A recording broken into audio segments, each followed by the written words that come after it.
We're in Seattle. This is Galvanic, Wizard with a Gun. Where did the name Galvanic come from? Galvanic means electrifying and exciting. To me, that represented what we were trying to get with our game.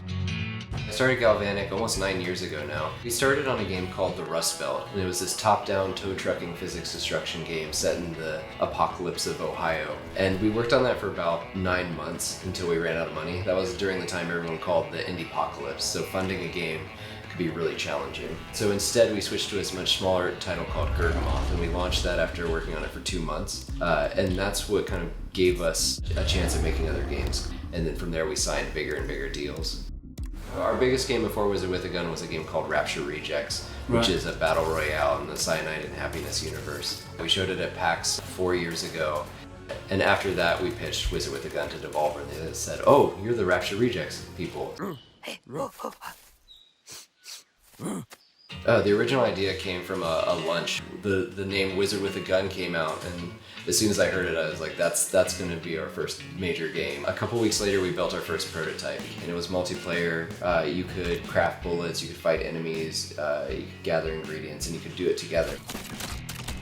So I run the studio, but I'm also the creative director on Wizard with a Gun, so I'm kind of the final say of everything that goes into the game. It's a kind of a benevolent dictatorship. Would you describe yourself as a control freak? We'll just leave it at that laugh. So how many people are in the team? There's 14 full-time in the Seattle area, but then we've got a lot of people around the world. You're the programming heart of Galvanic. I have a flattering thought. I don't know if that's the case, but That's it.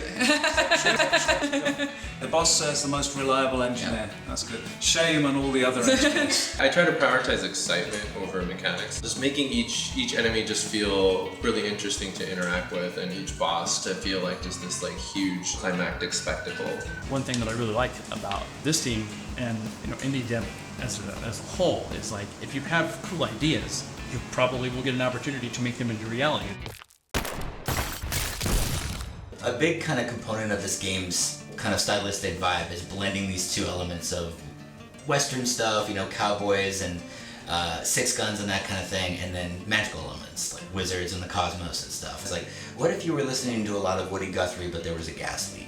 Has anyone done that before? Anyone can just say something's a world first. I don't hear anyone checking up on us right now.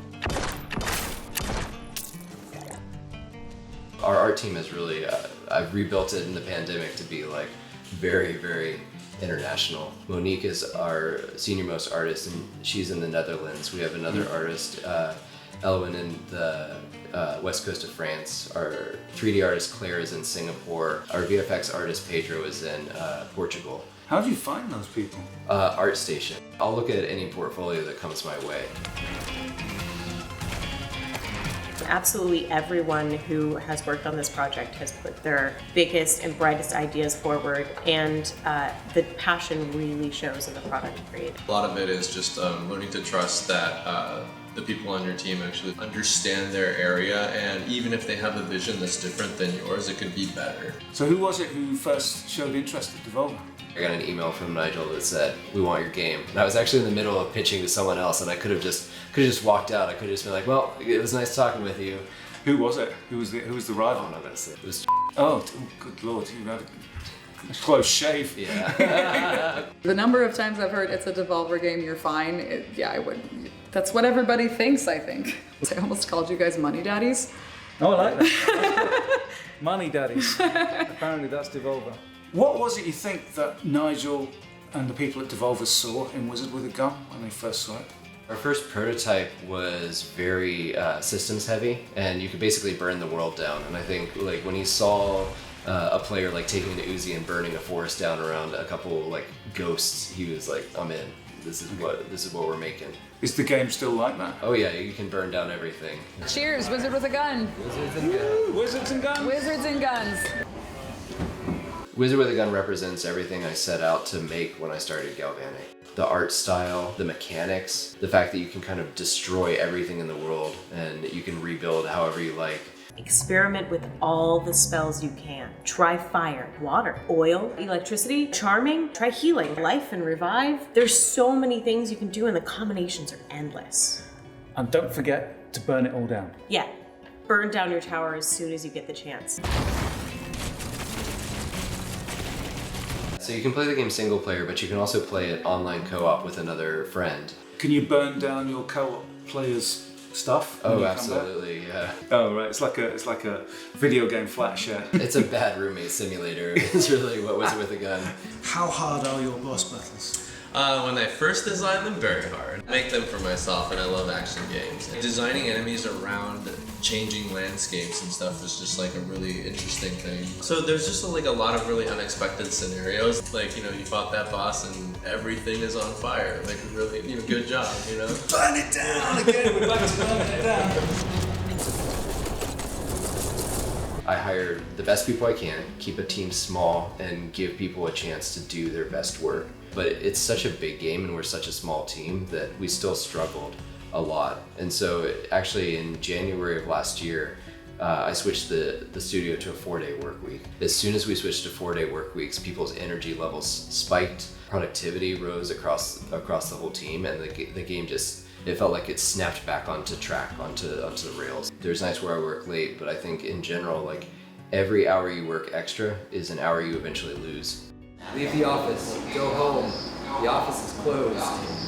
You record anything weird? I've been leaning more into vocals, like Right. just using, not even so much for VO, but just like using vocal effects. Like 3 days ago, I was doing a lot of like, I put water in my mouth and then I like got down on the floor and I just like was like, you know, just like yelling through it into the microphone. You're basically waterboarding yourself for your art. Exactly. Do you sing on the soundtrack? Usually my thing is I will sing the backing vocals like temporarily before I hand them off to a real singer. I have to give huge props to Michael Garrett Steele, who is our singer who plays the bard character who's singing in that trailer. There they stood, 6 alone. But there's 1 or 2 tracks that I'm just kind of like, you know, I'm just like humming in the background. Give us a hum. What's your strongest hum? You like that? It's descending.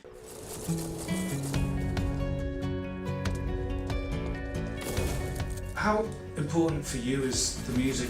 You know, it pays all of my bills, so it's really important. Don't reduce it to money. I'm making it all about money. I'm not reducing anything. In all seriousness, though, I genuinely think it's hugely important. Like, one of my favorite things that happens with game soundtracks is people who take it away with them after they're humming it when they're not playing the game, or they are doing covers or remixes of it or whatever, because it has that connection for them. It's one of the more kind of interactive soundtracks that I've worked on. We got the classic, like the music changes when it's nighttime, when it's daytime. So for every track that there is when you're out exploring the world, I wrote a nighttime version of it that we kind of dynamically shift into as the sun goes down. Our sound designer, Chris, did a really amazing job implementing some cool stuff for when you're in extreme temperatures. We have a temperature system, for example, that I just put in recently.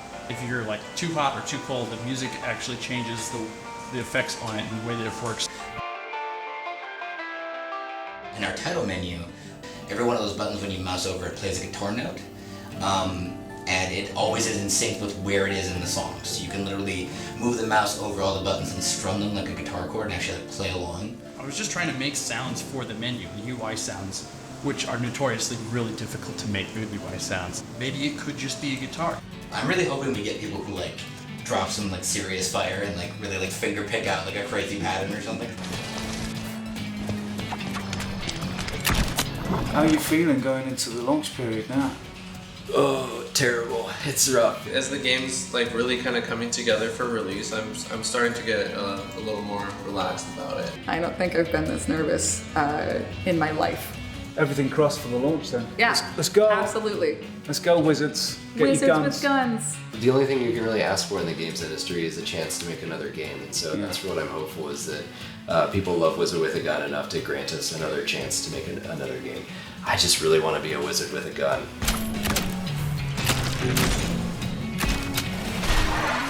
Who doesn't want to be a wizard with a gun?